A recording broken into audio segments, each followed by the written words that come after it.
قال ربك للملائكة إني جاعل في الأرض خليفة قالوا وتجعل فيها من يفسد فيها ويسفك الدماء۔ شروع کرتا ہوں اللہ کے نام سے جو بڑا مہربان نہایت رحم والا ہے۔ یہ سورۃ البقرہ ہے۔ اس سے پہلے میں بتایا کہ بنی اسرائیل میں جب ایک شخص کا قتل ہوا تو اس کا قاتل کون تھا پتہ نہیں تھا، تو انہوں نے اللہ سے اس کے بارے میں سوال کیا تو اللہ نے گائے ذبح کرنے کا حکم دیا، تو گائے ذبح کر کے اس مقتول قتل ہوئے شخص کو لگائے تو اس نے بتایا میرا قاتل کون ہے۔ اسی مناسبت سے اللہ نے اس سورہ کا نام سورۃ البقرہ دیا۔ بقرہ کے معنی گائے کے آتے ہیں، تو وہاں سے بہت سی بار اس کی تفصیل آ چکی۔ تو اللہ رب العزت نے یہاں حضرت آدم علیہ السلام کے خلیفہ بنانے کا ذکر فرمایا۔ خلیفہ وہ ہوتے ہیں جو اللہ کے احکام کو لے کر دنیا کے اندر امت تک اس کو نافذ کرتے ہیں۔ چنانچہ اس زمین پر سب سے پہلے خلیفہ حضرت آدم علیہ السلام تھے۔ تو اللہ تعالیٰ نے قرآن مجید میں جس کا ذکر فرمایا وَإِذْ قَالَ رَبُّكَ لِلْمَلَائِكَةِ، آپ کے رب نے کہا کہ فرشتوں سے میں زمین میں خلیفہ بنانے والا ہوں۔ تو یہ کب کہا؟ جب کہ یہ آسمان اور زمین بن چکی تھی اور فرشتے اور جنات پیدا ہو چکے تھے۔ زمین میں جنات رہتے تھے، آسمان میں فرشتے رہتے تھے۔ زمین میں فساد برپا ہوا تو فرشتوں کی جماعت آ کر جنات کو زمین سے بھگا کر پہاڑوں میں دریاؤں میں کر دیا تاکہ زمین پاک صاف رہے۔ تو اس کے بعد کیا ہے، اللہ تعالیٰ نے چاہا کہ زمین میں ایک خلیفہ پیدا ہو۔ وہ خلیفہ کا کام کیا ہے؟ اللہ کے احکام کو زمین میں نافذ کر سکے، اللہ کے قانون کو زمین میں چلا سکے۔ اور وہ خلیفہ جب ہوگا تو پھر انسانوں کی ضرورت پڑے گی حکومت چلانے کے لیے، خلافت چلانے کے لیے، تو پھر اس سے اولاد کا سلسلہ بھی جاری ہوگا۔ اور اس لیے کہ جنات ایسی قوم ہے وہ نظر نہیں آتی، وہ شرارت ہے اس کے اندر، اسے تو سمندروں میں بھگا دیا۔ فرشتوں کو اس سے کوئی تعلق نہیں، وہ نورانی مخلوق ہے تو آسمان پہ رہ گئی۔ اب کس پر حکومت کرنا ہے؟ فرمایا دنیا پر حکومت کرنا ہے، خلافت کا نافذ کرنا ہے، اللہ کے احکام کو بتانا ہے۔ کس کو بتائیں گے؟ جھاڑ کو، درخت کو، پہاڑ کو نہیں، انسانوں کو بتانا ہے۔ تو اللہ تعالیٰ نے سب سے پہلے انسان حضرت آدم علیہ السلام کو پیدا کرنے کا ارادہ فرمایا۔ چنانچہ جب ان کو پیدا کرنے کا ارادہ کیا تو فرشتوں نے دیکھا تھا زمین میں پہلے سے فساد ہو چکا ہے، خون ریزی ہو چکا ہے، اور جنات کیا ہے فساد برپا کر چکے تھے۔ بلکہ روایتوں میں آتا ان کا ایک ذمہ دار اصلاح کرنے والے ایک نبی بھی تھے، یا کوئی اصلاح کرنے والے تھے، نبی نہیں بول سکتے، یوسف جن کا نام تھا جنات میں، انہوں نے ان کو بھی ہے قتل کر دیا، خون ریزی برپا کر دیا۔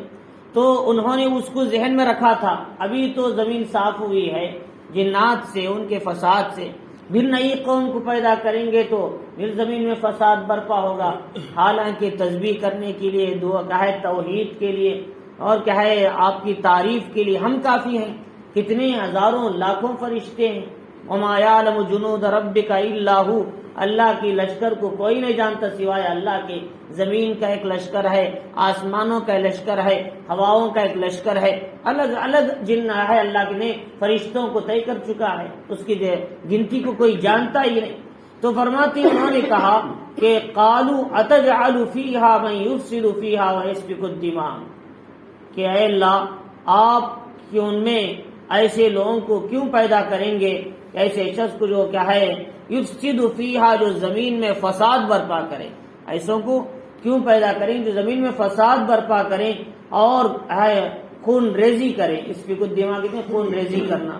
تو اللہ رب العزت نے کہا کہ دیکھو اس کی اصل وجہ حقیقت میں جانتا ہوں۔ انہوں نے سمجھا خلافت کے لیے صرف عبادت کافی ہے، خلافت کے لیے تسبیح اور سبحان اللہ الحمدللہ بولنا کافی ہے، خلافت کے لیے کیا ہے انہوں نے سوچا کہ کیا ہے اللہ کی پیروی کرنا، اللہ کی عبادت میں لگ جانا، یہ خلافت کے لیے کافی۔ ایسا نہیں ہے۔ اگر خلیفہ تسبیح لے کر بیٹھے گا تو پھر کیا ہوگا؟ فرمایا کہ پوری دنیا کا نظام ہی خراب ہو جائے گا. ہاں تسبیح کرنے کا وقت ہے وہ کریں گے، لیکن 24 گھنٹے تسبیح کرتے رہیں تو خلافت کیسے چلے گی، حکومت کیسے چلے گی؟ اور تو فرمایا اللہ تعالیٰ نے فرمایا خلافت کے لیے علم کا ہونا ضروری ہے. یہ علم تمہارے پاس نہیں، تمہارے اندر وہ علم کی صلاحیت اور کیپیسٹی نہیں جو میں جس خلیفے کے اندر علم دے رہا ہوں اس کا ذرہ بھی تمہارے پاس نہیں ہے. اس کے اندر علم کی صلاحیت، کمال، زبان، سوچ، عقل، یہ ساری صلاحیتیں انہیں دیں گے. ان السمع والبصر والفؤاد، کہ آنکھ، کان، دل، یہ علم کے ذرائع ہیں. اللہ تعالیٰ یہ ان کو عطا کریں گے اور علم بھی عطا فرمائیں گے. تو چنانچہ اللہ تعالیٰ نے کہا نحن نسبح بحمدک ونقدس لک، انہوں نے کہا ہم آپ کی تحمید کے ساتھ تسبیح کرتے ہیں، آپ کی پاکی بیان کرتے ہیں. چنانچہ قال انی عالم ما لا تعلمون، اللہ نے کہا میں جانتا ہوں اس کی وجہ تم نہیں جانتے. چنانچہ فرشتے صبح میں آتے ہیں، عصر میں جاتے ہیں، عصر میں بھی فرشتے آتے ہیں، صبح میں جاتے ہیں. اللہ تعالیٰ پوچھتے ہیں تم کس حال میں چھوڑا ہے میرے بندوں کو؟ تو صبح کے فرشتے بھی کہتے ہیں عبادت کی حالت میں، شام کے فرشتے بھی کہتے ہیں عبادت کی حالت میں. اللہ نے کہا دیکھو میں نے کہا تھا کہ ایک قوم جو دنیا میں پیدا ہونے والی ہے وہ میری عبادت کے ساتھ خلافت کرے گی، میری عبادت کے ساتھ ذمہ داریاں ادا کرے گی. اور اسی میں تو انسان کا کمال ہے. انسان کونے میں جا کر بیٹھ جائے سبحان اللہ الحمدللہ بولتے رہے، اس میں کوئی کمال نہیں. شادی کے ساتھ، بیوی بچوں کے ساتھ، گھر بار کے ساتھ، تجارت کے ساتھ، ملازمت کے ساتھ، کاشتکاری کے ساتھ، بیپار کے ساتھ، ان سب کے ساتھ اللہ کا حکم بجا لائیں جب جا کر تو انسان کا کمال نظر آتا ہے. ورنہ تو فرشتے اس کے لیے کافی نہیں، وہ اکیلے تنہا بیٹھے عبادت کے لیے. تو لہٰذا انسان میں فرشتوں میں یہی فرق ہے، انسان دنیاوی تقاضوں کو رکھ کر بھی، خلاف طبیعت تقاضوں کو رکھ کر بھی، اللہ کے احکام کے خلاف تقاضوں کو رکھ کر بھی انسان اللہ کے احکام پہ چلتا ہے، اس لیے انسان کا مقام بڑا ہے. فرمایا لیکن فرشتے تو ان کو کوئی تقاضا ہی نہیں، بیوی بچوں کا، تجارت کا، کاروبار کا، کاشتکاری کا، لہٰذا وہ عبادت کریں گے. تو لہٰذا کمال اس میں نہیں، کمال اس میں ہے. اللہ سمجھانا چاہ رہی خلافت ہم جسے دے رہے ہیں وہ کمال والے کہلائیں گے. تو چنانچہ تو خلافت کے لیے علم کا ہونا ضروری ہے. اور مال بھی کافی نہیں ہوتا خلافت کے لیے. کوئی آدمی کہ میرے پاس بہت مال ہے میں ہندوستان کو چلاؤں گا، نہیں چلا سکتے. کیوں؟ اس لیے کہ خلافت چلانے کے لیے علم کا ہونا ضروری ہے اور بہادر کا ہونا ضروری ہے. قرآن مجید میں اللہ تعالیٰ نے سورہ بقرہ میں اس کا ذکر کیا. جب حضرت شمویل علیہ السلام بنی اسرائیل کے پیغمبر تھے، ان میں کوئی سا بادشاہ نہیں تھا. انہوں نے کہا ہمارے لیے کوئی بادشاہ طے کر دیں تاکہ قوم عمالقہ ظالم قوم ہے ہم اس سے لڑ سکیں. ہماری نسلوں کو سالہ سال سے مار رہے ہیں، ہم میں کوئی بادشاہ نہیں ہے. تو ان کو اللہ تعالیٰ نے بادشاہ طے کیا جن کا نام کیا ہے طالوت تھا. جن کا نام کیا تھا؟ طالوت تھا. ان کو اللہ تعالیٰ نے علم بھی دیا تھا اور ساتھ میں بہادری بھی دی تھی. اسی لیے قال نبی اللہ قد بعث لکم طالوت ملکا، اللہ نے تمہارے لیے طالوت کو بادشاہ بنا کے بھیجا ہے. معلوم یہ ہوا کہ نبی ہوتے ہوئے بادشاہ کا ہونا جائز ہے.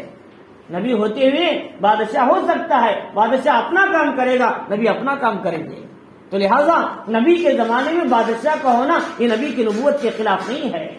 تو چنانچہ تو اس طریقے سے ہاں کسی کو بادشاہ الگ رکھتے ہیں، نبوت الگ رکھتے ہیں.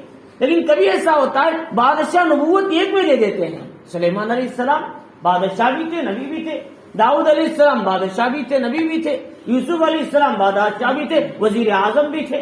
تو لہذا اللہ کبھی بادشاہت کو الگ رکھتے ہیں، نبوت کو الگ رکھتے ہیں، لیکن دونوں کو کبھی ملا دیتے ہیں. تو چنانچہ اس طریقے سے کہ انہوں نے کہا طالوت کو اللہ نے تم پر بادشاہ بنا. انہوں نے کہا قالوا انا یکون، وہ کیسے ہو سکتے ہیں پر بادشاہ کہ ولم یؤت ساعۃ من المال، ان کے پاس مال نہیں ہے، دولت نہیں. ہم تو ان سے بہتر ہیں، وہ غریب ہیں، فوجی ہیں، کمزور ہیں، ہم ان سے بہتر ہیں، ہم مالدار ہیں، صاحب حیثیت ہیں. تو انہوں نے کہا کہ دیکھو اللہ تعالیٰ نے ان کو چنا ہے بس تتن فی العلم والجسم، یہ طاقت میں بھی مضبوط ہیں، بہادر ہیں، اور علم میں بھی بڑے عالم ہیں، بڑے جاننے والے ہیں. یہ دو کا ہونا بادشاہت کے لیے ضروری ہے. مال کافی نہیں ہے اور صرف عبادت کا بھی نہیں، خلافت کے لیے، خلافت اور بادشاہت کے لیے بہادری کی ضرورت ہے، اور ساتھ میں فرمایا اس کے ساتھ ساتھ میں علم کا ہونا ضروری ہے، علم نہیں تو اس لیے جب بھی ہندوستان کا کوئی بڑا آدمی چاہے پرائم منسٹر کوئی اونچا بننا ہے یا صدر بننا ہے تو دیکھا جاتا ہے وہ علم کتنا گہرا ہے، وہ علم کتنا گہرا ہے اس کے اندر۔ ہمارے ہندوستان کے جو بڑے بڑے جو گزرے ہیں ان میں قریب کا جو گزرا ہے ڈاکٹر منموہن سنگھ، وہ علم کا بڑا آگاہ ہے، جو سائنسدانی لحاظ سے وہ بڑا جاننے والا تھا، اور اسی طرح اس سے پہلے جو پی جے عبد الکلام وغیرہ وہ جاننے والا تھا۔ تو جاننے والے کو سیاست دی جاتی ہے، ایسا نہیں کہ مالدار زیادہ اس نے اٹھا کے دے دے، ایسا نہیں ہے۔ تو علم رکھنا ضروری ہے۔ میں ایک مثال دے رہا ہوں ورنہ وہ دلیل نہیں ہوا شریعت کے لیے۔ تو فرمایا اس طریقے سے فرمایا اللہ تعالیٰ نے کہ میں جانتا ہوں اس کی اصل وجہ کیا ہے۔ اب کیا آدم علیہ السلام کو پیدا کرنا چاہا تو چنانچہ آدم علیہ السلام کو جب پیدا کرنے کا وقت آیا تو اللہ نے حکم دیا جبرائیل علیہ السلام کو، جاؤ زمین سے مٹی لے کر آؤ، یہ نہ نور سے ہوں گے یا آگ سے ہوں گے، یہ زمین سے پیدا ہوں گے، کیوں ان کا کھانا زمین سے ہے، ان کو رہنا زمین میں ہے اور ان کو خلافت زمین میں کرنا ہے، لہذا ان کی پیدائش بھی زمین سے ہے، خلافت یہی، کھانا یہی اور رہنا یہی، لہذا ان کی خلافت، تو ان کے بننے والا جو پہلا انسان ہے وہ بھی مٹی سے بنے گا۔ چنانچہ آدم علیہ السلام کو جو بنایا گیا اس میں ہوا کا بھی اثر تھا، پانی کا بھی اثر تھا، مٹی کا بھی اثر تھا، آگ کا بھی اثر تھا، چاروں اثر تھے۔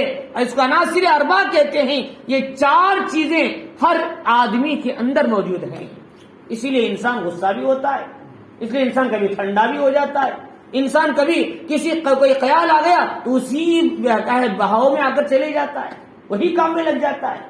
تو فرمایا جیسے ہوا ہے، جیسے مٹی ہے، جیسے آگ ہے، وہی کیفیت انسان کے اندر بھی ہے۔ تو فرمایا تو اس طریقے سے کہا کہ جاؤ مٹی لے کر آؤ۔ جب گئے تو زمین نے کہا ابھی تو زمین فساد سے پاک ہوئی تھی، پھر تم بنانا چاہتے ہو زمین ایک خلیفہ کو؟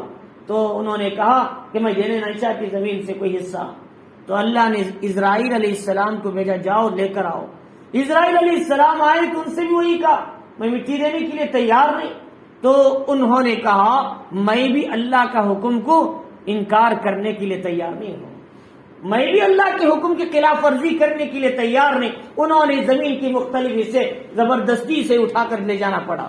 چنانچہ اس میں کالی مٹی تھی، اجلی مٹی تھی، اور کہے ریگڑ کی تھی، یا چکنی تھی، یا کہے اس میں سختی بھی تھی، نرم بھی تھی، ساری کیفیات والی مٹی حضرت آدم علیہ السلام نے لے کر گئے اللہ تعالیٰ کے پاس۔ اس لیے انسان کے اندر سختی بھی ہے، نرمی بھی ہے، اس میں خود کہا انتہائی گندمی رنگ کے ہیں، انتہائی سفید ہیں، انتہائی کالے ہیں، اور ذرا سونے بھی ہیں اس کے اندر، مختلف قسم کے انسان اور مختلف قسم کی عادتیں انسانوں میں ہیں۔ تو چنانچہ اللہ رب العزت نے آدم علیہ السلام کو کہا پورا جسم پانی میں ملا کر جیسے آٹا گوندتے ہیں اور گوند کر اس کو ایک مٹکے کی کیفیت دے کر ان کو رکھ دیا گیا کہیں ہے اوپر بیت العزت کے پاس، عرش کے پاس۔ اب ادھر سے جو جنہ جو شیطان تھا وہ زمین سے گیا تھا اور وہ عبادت کرتے کرتے فرشتوں کا سردار بن گیا، زمین اور آسمان کا سلطان کہلاتا تھا، بہت بڑا مقام تھا اللہ کے پاس۔ وہ اس کا نام عزازیل تھا، روایتوں میں آتا ہے اس کے 4 پر بھی تھے۔ تو چنانچہ تو فرمایا کس طریقے سے کہ اس نے بڑی طاقت، بڑی مقام بنایا ہوا تھا اللہ کے پاس۔ تو اس نے چلتے چلتے دیکھا یہ کیا نئی چیز بنی ہے آج، دیکھا تو اس نے دیکھا کہ اندر سوراخ ہے، نیچے بھی اوپر بھی سوراخ ہے، اور اندر جھانک کر دیکھا اور بار بار دیکھتا تھا، اسے بجاتا تھا، اس لیے کہ رکھ دیا گیا تھا۔ روایتوں میں آتا ہے 40 سال تک وہ ایسے ہی رکھا ہوا تھا، اس پر مٹے پائے، دھوپ کی گرمی بھی لگتی تھی، اور اس پر پانی پڑتے پڑتے وہ چکنا بھی ہو گیا تھا، اور اس کے بعد سوکھ گیا۔ جب اسے یوں مارے تو ٹھن ٹھن کی آواز آنے لگی۔ پرویز کہتا ہے کہ ہم نے انسان کو وَلَقَدْ خَلَقْنَا الْإِنسَانَ مِنْ سُلَالَةٍ مِنْ طِينٍ، ہم نے انسان کو مٹی کے خلاصے سے پیدا کیا۔ ایک جگہ ہے مِنْ صَلْصَالٍ مَسْنُونٍ، فرمایا کہ ہم نے چکنی مٹی سے پیدا کیا۔ ایک جگہ فرمایا کہ ہم نے ان کو ٹھیکری سے پیدا کیا، کل فخار جیسے ٹھیکری بستی ہے اس سے ہم نے پیدا کیا۔ مطلب کیا؟ اللہ تعالیٰ کو شک ہے میں نے کس سے پیدا کیا ہے، اللہ کو شک ہے، یہ مطلب نہیں ہے۔ جب پانی مٹی میں ڈالا گیا وہ چکنی یعنی کچی ہو گئی، اور پھر اسے چھوڑ دیا گیا تو چکنی ہو گئی، یعنی اس کے اندر پھسلاہٹ آ گئی، جیسا کہ چیکڑ برسات کے زمانے میں پانی ٹھہر جاتا ہے تو اس میں چکناپن آ جاتا ہے، پھسلاوٹ آ جاتی ہے، اور پھر اسے چھوڑ دیا گیا تو سوکھتا گیا اس کے اندر ٹھیک طریقے سے آواز آنے لگی۔ تو لہذا اللہ یہ انسان کی پیدائش کے اسٹیپ بائی اسٹیپ انداز کو بیان کر رہے ہیں، پہلے ایسا تھا، بعد میں ایسا ہو گیا، بعد میں سوکھ ٹھیکری بن گیا، اس کا یہ مطلب نہیں اللہ کو شک ہے کیسا بنا ہے۔ تو لہٰذا آیتوں کو سمجھنے میں گڑبڑ نہیں کرنا۔ تو لہٰذا اس طریقے سے اللہ تعالی انسان کی پیدائش کے ادوار اور اطوار کو بیان کیا کر رہے ہیں، اس میں پہلے انسان یوں اس طریقے سے بنا، اس کے بعد اب ابلیس نے کہا اگر یہ کوئی نیا انسان پیدا ہونے والا ہے تو میں اسے برباد کر کے رہوں گا، کیونکہ اس وقت میں بادشاہ ہوں، میں حاکم ہوں یہاں کا، اور کہیں میری سلطنت اس سے ہٹ جائے، میری جو مقام و مرتبہ ہے وہ ختم نہ ہو جائے۔ لہٰذا اللہ نے جو مقام مجھے دیا ہے، جو فرشتوں میں طاؤوس الملائکہ، وہ مقام مجھ سے ختم نہ ہو جائے۔ تو چنانچہ کئی دنوں کے بعد اللہ تعالیٰ نے آدم علیہ السلام کو پیدا کیا۔ اب پیدا کیا تو آدم علیہ السلام کو یہاں اوپر سے روح ڈالنے لگے، اور روح جب اوپر سے آئی یہاں تک آئی تو چھینک آنے لگی آدم علیہ السلام، چھینک آئی تو آپ نے کہا الحمدللہ، کہو الحمدللہ کہا۔ اللہ نے کہا یرحمک اللہ، اللہ تم پر رحم کرے۔ اور یہی آج ہم سب کہتے ہیں، چھینک آئے تو کہو الحمدللہ، اور سامنے والے سنے تو کہو یرحمک اللہ، اور تیسرا کہیں بر یہدیکم اللہ استقبالہ، اللہ تمہیں ہدایت دے۔ تو لہذا تو یہ طریقہ اس وقت سے چلا ہے۔ پھر اب کہے یہاں تک یہ کہے جب آیا تو روح آتے پیٹ تک آئی تو کیا ہے بھوک لگنے لگی، پیر تک آئی تو چلنے لگی، تو یہ کیفیت تھی۔ اب اس کے بعد اللہ تعالیٰ نے آدم علیہ السلام کو پیدا کیا، پیدا کرنے کے بعد حکم دیا جاؤ فرشتوں کو سلام کرو، سلام کیا، انہوں نے کہا وعلیک السلام، تم پر بھی سلام ہو، کہا یہ تمہاری امت کا سلام اور ویلکم ہوگا، فرمایا یہ تمہاری امت آنے والی اولاد جو ہے ان سب کا تحیہ سلام مبارکبادی یہ السلام علیکم ہے، اسے ذہن میں رکھو اس لیے کہ تمہاری اولاد کو سکھانا ہے۔ چنانچہ اس وقت سے سلام کا طریقہ چل رہا ہے۔ سلام وہ لفظ ہے کائنات میں اس سے بہتر لفظ کوئی دے ہی نہیں سکتا، نہ گڈ مارننگ ہے، نہ گڈ ایوننگ ہے، آفٹر نون ہے، کیا ہے وغیرہ وغیرہ، ان میں سے کوئی نہیں دے سکتا اس کا لفظ کا معنی۔ کیوں؟ اس لیے کہ سلام کے معنی ایسے ہیں کہ پوری زندگی تم پر سلامتی کا سیل لگانا ہے، پوری زندگی، نہ صبح نہ شام نہ دوپہر، بلکہ پوری زندگی تم سلامتی میں رہو، لفظ السلام کے اندر آ گیا، ایسا شریعت نے لفظ دیا، پوری زندگی سلامتی، امن، اطمینان۔ تو لہذا اللہ تعالیٰ فرمائی آدم علیہ السلام کو پیدا کرنے کے بعد اللہ تعالیٰ اب فرشتوں نے سوچا کہ اب پیدا ہوں گے تو کوئی انسان شاید وہ ہم سے زیادہ عالم نہیں ہوں گے، کیونکہ ہم پہلے سے پیدا ہوئے اور ہم ان سے زیادہ جانتی ہیں حالات کو، لیکن ان کو پتا نہیں تھا علم کیا ہے، صرف آسمان کو جاننے کا نام نہیں، علم کیا ہے عرش کو دیکھنے کا نام نہیں، علم ہے یہ کائنات کی ہر چیز کو اس سے کیا فائدہ لیا جاتا ہے اس کے جاننے کا نام۔ چمچے سے کیا فائدہ ہوتا ہے، دیگ سے کیا فائدہ ہوتا ہے، پہاڑ کے پتھر سے کیا فائدہ ہوتا ہے، لوہے سے کیا فائدہ اٹھایا جا سکتا ہے، کہے آگ سے کیا فائدہ اٹھایا جا سکتا ہے، مٹی سے کیا فائدہ اٹھایا جا سکتا ہے، ہر چیز کو اس کی حیثیت، اس کی فائدہ اور اس کے اثرات کو جاننے کا نام اصل علم ہے۔ تو چنانچہ تو آدم علیہ السلام کو اللہ نے ساری چیزوں کا علم دے دیا، یہ ہوا ہے، یہ آسمان ہے، زمین ہے، یہ برتن ہے، دیگچی ہے، یہ بیل ہے، یہ گاڑیاں ہیں، یہ کھیت ہے، یہ بیج ہے، اللہ نے سارا علم دے دیا آدم علیہ السلام کو، سارا علم دے دیا۔ اب کیا ہے آدم علیہ السلام کو فرشتوں کے سامنے لے کر آئے، کیوں؟ خلیفہ کا مقام تو سمجھانا ہے، خلیفہ کا مقام ان کو سمجھانا ہے۔ وَعَلَّمَ آدَمَ الْأَسْمَاءَ كُلَّهَا، آدم علیہ السلام کو سارا علم سکھا دیا اللہ تعالیٰ نے۔ اب فرمایا ثُمَّ عَرَضَهُمْ عَلَى الْمَلَائِكَةِ، پھر ان کو فرشتوں کے سامنے لے کر آئے۔ اب ان سے کہا کہ اب ان چیزوں کے نام بتاؤ بھائی، یہ دیگ کا نام بتاؤ، یہ چمچے کا نام بتاؤ۔ فرشتوں کیا جانتے تھے دیگ اور چمچہ؟ کیا ان کو دال بنانے کی ضرورت ہے؟ کیا ان کو کھانا بنانے کی ضرورت ہے؟ وہ تو نور سے بنے ہوئے ہیں، ان کو ان سے کیا تعلق ہے؟ اور ان کو تو کچھ کا علم پتا نہیں۔ تو چنانچہ آج کیمسٹری فزکس کہتے ہیں ہر چیز کو اس کا فائدہ جاننا، اس سے نکلنے والے اثرات کا کیا فائدہ ہے اس کا جاننا، اور وہی ہو رہا ہے دنیا میں۔ تو لہٰذا ٹیکنالوجی جسے کہتے ہیں، تو فرمایا اس طریقے سے کہ انہوں کو کیا پتا تھا؟ انہوں نے کہا کہ جب انہوں نے قال انبئونی باسماء ہؤلاء، ان چیزوں کا نام بتاؤ۔ اگر تم علم میں خلافت کے مستحق ہو، اگر تم بڑے ہو علم میں، ان کنتم صادقین، اگر تم سچے ہو تو ان چیزوں کے نام بتاؤ۔ تو انہوں نے بتانے سے عاجز آ گئے، تو انہوں نے کہا قالوا سبحانک، اے اللہ آپ کی ذات پاک ہے، لا علم لنا الا ما علمتنا، ہمیں اتنا ہی جانتے ہیں جتنا کہ آپ نے ہمیں سکھایا، ہمیں جتنا معلوم اتنا، اس سے زیادہ نہیں جانتے ہم۔ فرمایا انک انت العلیم الحکیم، آپ تو علیم ہے جاننے والے اور حکیم ہیں، ہر چیز کی حکمت کو بھی جانتے ہیں۔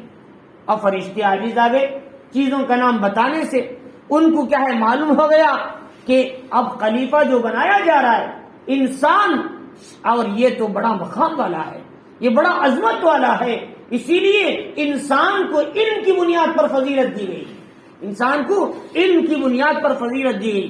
انسان میں کمال اور زینت علم سے آتی ہے، اور چاہے وہ دنیا کا علم ہے دنیا کی حد تک، لیکن آخرت کا علم جو ہے وہ انسان کو حقیقی زینت دنیا سے لے کر مرنے سے بعد سے لے کر آخرت تک انسان کو جو نجات دلاتا ہے وہ قرآن و سنت کا علم ہے۔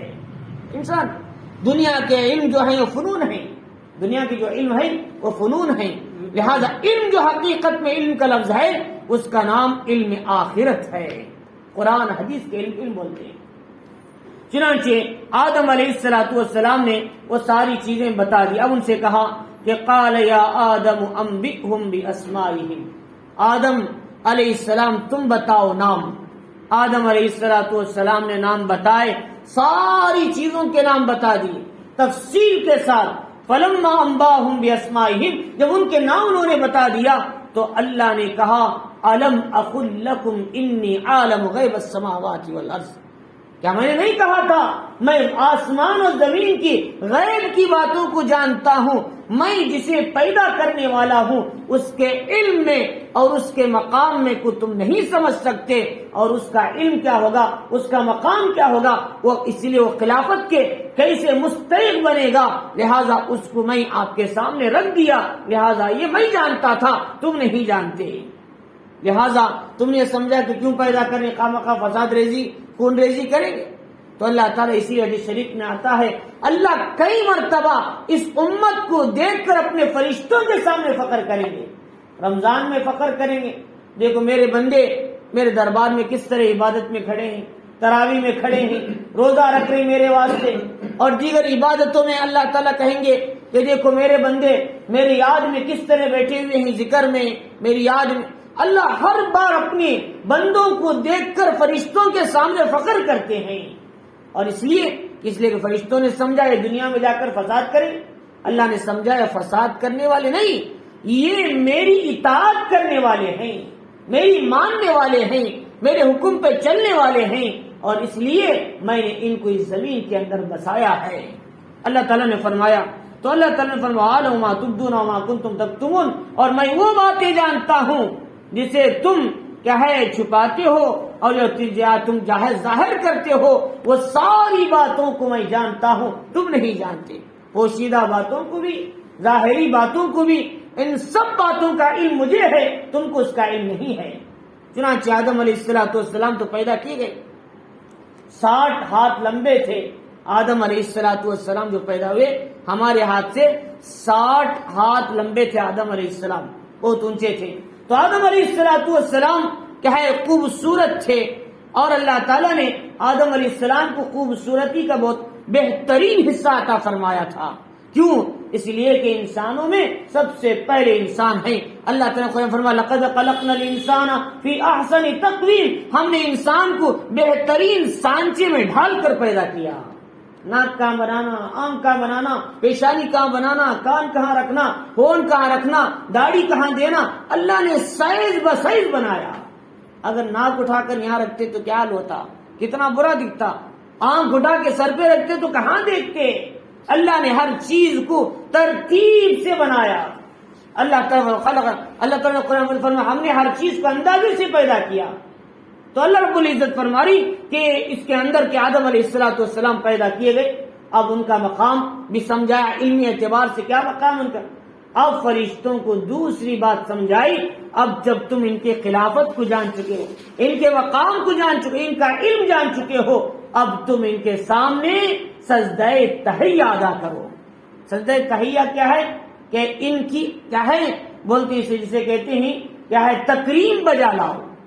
تکریم بجا لاؤ. پہلے زمانے میں کیا ہے کیا اسے بولتی تعظیمی سجدہ جائز تھا.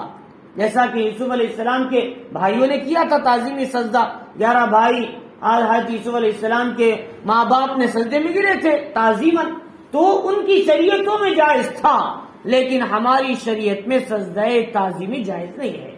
معاذ رضی اللہ تعالیٰ نے مرتبہ کہا اللہ کے نبی میں ملک شام میں دیکھا عاجم کے جو بادشاہ ہیں، اپنے بادشاہانی لوگ ہیں، اپنے بادشاہوں کے سامنے جھکتے ہیں، تعظیم بجا لاتے ہیں. آپ تو پوری کائنات کے کیا ہے مقصد ہیں، کیا ہم آپ کے سامنے سجدہ کر سکتے؟ حضور نے فرمایا نہیں، سوائے اللہ کے کسی اور کے سامنے سر نہیں جھکانا. تعظیماً بھی میری شریعت میں جائز نہیں. ہاں اگر کسی کو سجدہ کرنے کی اجازت دیتا میں اللہ کے بعد تو میں مستورات کو، عورتوں کو، بیویوں کو حکم دیتا وہ اپنے شوہروں کو سجدہ کریں. لیکن یہ بھی جائز نہیں ہے. کیوں؟ اس لیے کہ شوہر کا مقام عورت کے مقابلے میں زیادہ ہے. اس لیے کہ وہ کماتے ہیں، وہ محنت کرتے ہیں، وہ کوشش کرتے ہیں، بیوی کے کپڑوں کا، کھانے کا انتظام کرتے ہیں، ان کی ضروریات کا. لہذا ان کا مقام اس سے مناسب تھا اگر اجازت ہوتی. لیکن یہ بھی اجازت نہیں ہے، اسے نہیں کرنا چاہیے. کسی کے سامنے سجدہ نہیں کرنا، کسی کے سامنے سر نہیں جھکانا. بعض لوگ کہتے ہیں ماں باپ کے سامنے سجدہ نہیں، ماں باپ کے سامنے نہیں. لیکن چومنا ایک ہے، سجدہ کرنا ایک ہے. چومنا کیا ہے؟ ماں باپ کے پیر چوم لی، وہ الگ مسئلہ ہے. لیکن ہمارے یہاں عام طور پر ہوتا ہے عید کی نماز جا کر سب لوگ ماں باپ کے سامنے سجدہ کر دیتے ہیں. فرمائیے یہ سجدہ جائز نہیں ہے. ہاں چوم سکتے ہیں، ہاتھوں کو چومے، پیروں کو چوم سکتے ہیں، ماں باپ ہے تو، لیکن سجدہ جائز نہیں ہے شریعت میں، کسی کے لیے بھی جائز نہیں. تو چنانچہ اس نے فرمایا کہ حضور صلی اللہ علیہ وسلم نے کیا ہے اللہ تعالیٰ یہود و نصارہ پر لعنت کرے کہ انہوں نے اپنے نبیوں کی قبروں کو سجدہ گاہ بنا لیا. لعن اللہ الیہود والنصارى اتخذوا قبور انبیائہم مسجدا. حضور نے کب کہا تھا معلوم ہے؟ حضور کی آخری سانسیں چل رہی تھی، دنیا سے جا رہے تھے. حضور نے کہا لا تتخذوا قبری مسجدا، میرے قبر کو سجدہ گاہ نہ بنانا. اللہ یہود پر نصارہ پر لعنت کرے، انہوں نے اپنے نبیوں کی قبروں کو سجدہ گاہ بنا لیا. تو چنانچہ ہمارے یہاں اللہ والوں کے پاس جاتے ہیں ہم لوگ، ضرور جانا چاہیے. حضرت شیخ الحدیث زکریا صاحب رحمۃ اللہ علیہ، خواجہ قطب الدین بختیار کاکی رحمۃ اللہ علیہ کے مزار پہ جاتے تھے اور ان کیا ہے دعا کرنے کے لیے، کوئی فاتحہ وغیرہ پڑھنے کے لیے. تو یہ درست ہے، لیکن سجدہ کرنا ناجائز ہے. بتی لگانا یہ درست نہیں ہے، گول پھرنا درست نہیں ہے، ان سے اولاد اور حاجتیں مانگنا درست نہیں. ان کے طفیل میں اللہ سے مانگنا جائز ہے. مسئلے کو سمجھے، حیت کو سمجھے. ان کے طفیل میں اللہ سے مانگنا جائز ہے، لیکن ان سے نہیں مانگنا. یہ شریعت کا تقاضا ہے، کیونکہ تمام اولیاء اللہ نے سبق دیا لوگوں تم بھی مانگنا ہو تو اس رب سے مانگو جس رب سے مانگ کر ہم نے یہ ولایت کا مقام حاصل کیا. تو چنانچہ ہم سب کو چاہیے کہ ان مسئلے کو نہ سمجھنے کی وجہ سے بعض لوگ کیا ہے گڑبڑ میں پڑ جاتے ہیں. تو لہٰذا اس طریقے سے فرمایا کہ اللہ تعالیٰ نے کیا ہے انہوں نے سجدہ تعظیم کا حکم دیا کہ انہوں نے کہا کہ وَإِذْ قُلْنَا لِلْمَلَائِكَةِ اسْجُدُوا، فرشتوں سے کہا سجدہ کرو، یعنی تعظیماً آدم علیہ السلام کے لیے. فسجدوا، سب نے سجدہ کیا مگر ابلیس کھڑا رہا. شیطان عزازیل، اس کا نام ابلیس بعد میں پڑ گیا. تو فرمایا کہ اس نے اس میں جو حکم تھا فرشتوں کو حکم تھا، شیطان کیسے آ گئے؟ شیطان تو جنات سے، لیکن جب کیا ہے ماتحت کو حکم ہوگا تو سردار کو بھی اس کا حکم ہوگا. مثلا یہ جب آدمی پورے ہے جماعت کا بڑا آدمی جو ہوگا، جب کیا ہے ان کے ساتھیوں کو جب حکم دیا جا رہا ہے تم ایسا کرو، تو پھر اس میں پہلا حکم کسی ہوگا؟ اس کے سردار کو بھی پہلا حکم ہوگا. چنانچہ فرشتوں میں سے تو نہیں تھا، لیکن فرشتوں کا سردار ہونے کی وجہ سے وہ بھی اس حکم میں شامل تھا کہ تم بھی سجدہ کرو تعظیماً. لیکن ابلیس نے کہا میں تیار نہیں اس کے لیے، یہ میرے مقام سے گرنا ہے، میں کیا ہے میرے سے اونچا میں کسی کو نہیں سمجھتا، میری صفت آگ اوپر جانے کی ہے، میں اونچا ہوں اور یہ مٹی سے بنا ہے، مٹی کی صفت زمین پہ گرنے کی ہے، لہٰذا میں سجدہ نہیں کرتا. سب سے پہلے غلط قیاس کرنے والا شیطان ہے دنیا میں. غلط قیاس مطلب اپنے سوچ کو غلط لگانے والا. اس نے یہ نہیں سوچا کہ یہ مٹی سے بنا ہے نیچے اور میں آگ سے بنا اوپر، جس نے صرف اتنا سوچا، لیکن یہ نہیں سوچا کہ حکم دینے والی ذات کون سی ہے وہ نہیں دیکھا. عجیب ہوتا ہے، حکم دینے والی کو دیکھو پہلے. یہ بات کا مسئلہ میں بڑا ہوں تم بڑے نہیں، پہلے دیکھو حکم کس کا ہے. دیکھو اللہ کا حکم ہے، اس حکم کے سامنے ہماری اور تمہاری حیثیت نیست کے برابر ہے، یہ سمجھانا ہے اللہ تعالیٰ. تو چنانچہ اتنی 1000 سال عبادت کر کے بھی اللہ نے کہا کہ اس سے کہا کہ تو سجدہ کیوں نہیں کیا؟ کہ اس نے کہا کہ آپ نے اسے مٹی سے بنایا اور میں آگ سے، میری صفت اونچی، میں سجدہ نہیں کرتا چھوٹی صفت والے. تو اللہ تعالیٰ نے کہا، اس نے کہا ابا واستکبر وکان من الکافرین، اس نے انکار کر دیا، تکبر کیا، وکان من الکافرین، وہ کافروں میں سے ہو گیا، نافرمانوں میں سے ہو گیا. اب یہ بات ہے کہ اب شیطان جب اس نے نافرمانی کی تو شیطان کی صفت کیا ہے؟ اس نے کبھی کیا ہے اپنی غلطی کا اعتراف نہیں کیا. لیکن آدم علیہ السلام سے بھی کبھی چھوٹ کوتاہی ہو گئی وہ درخت کو کھانے سے، لیکن آدم علیہ السلام نے اعتراف کر لیا، اس لیے اللہ تعالیٰ معاف کر دیا. لیکن شیطان نے اعتراف نہیں کیا، اس لیے قیامت تک معافی نہیں اس کے لیے. آدم علیہ السلام شرمندہ ہوئے اپنی کوتاہی پر، شیطان کو آج تک شرمندگی نہیں ہے، اللہ معاف نہیں کیا. اور آدم علیہ السلام نے توبہ کیا، لیکن شیطان نے کبھی توبہ نہیں کیا. اور آدم علیہ السلام اللہ سے امید لگائی، لیکن شیطان کو اللہ سے امید نہیں تھی، اس لیے اللہ تعالیٰ نے شیطان کو ہمیشہ کے لیے راندہ درگاہ کر دیا، اپنے دربار سے بھگا دیا، تو اس کا نام ابلیس پڑ گیا. تو اللہ تعالیٰ نے کہا کہ وَقُلْنَا، اب یہ ابلیس تو دیکھ لیا کہ میرے سامنے یہ بنایا گیا اور پھر اس کو یہ مقام دیا گیا، پھر زمین کا خلیفہ اسے کہا گیا، اور پھر ساتھ میں کیا ہے ان کو کیا ہے یہ سجدہ بھی کروایا، اس کی تعظیم کروائی اور میری بے عزتی کی گئی اور میرا کیا ہے اس میں کیا ہے میرے انسلٹ کیا گیا. تو ایسی صورت میں میں کبھی بھی اس کی دشمنی نہیں چھوڑوں گا، میرا حسد قیامت تک اس کے ساتھ چلے گا. تو چنانچہ آسمانوں میں سب سے پہلا گناہ حسد ہوا، اس نے آدم علیہ السلام پر حسد کیا. زمین میں پہلا گناہ قابیل نے حابیل پر حسد کیا. تو لہذا حسد وہ گناہ ہے جو آسمانوں میں بھی ہوا، زمین میں بھی ہوا، اور سب سے پہلا گناہ ہے. اور کبر، تکبر سب سے پہلے شیطان نے کیا. اس لیے جس انسان کے اندر انانیت، تکبر آ جاتی ہے، اللہ اسے دنیا اور آخرت میں ناکام کر دیتے ہیں. تو چنانچہ اللہ رب العزت نے اس میں فرمایا کہ اب اس کے بعد اس نے آدم علیہ السلام کو حکم دیا، آدم علیہ السلام اب تم اس میں آرام کے ساتھ رہو. آدم علیہ السلام آرام سے تھے، شیطان تو حکم دیا تو نکل جا یہاں سے، ہٹ جاؤ، اس لیے کہ تم نے میری نافرمانی کی.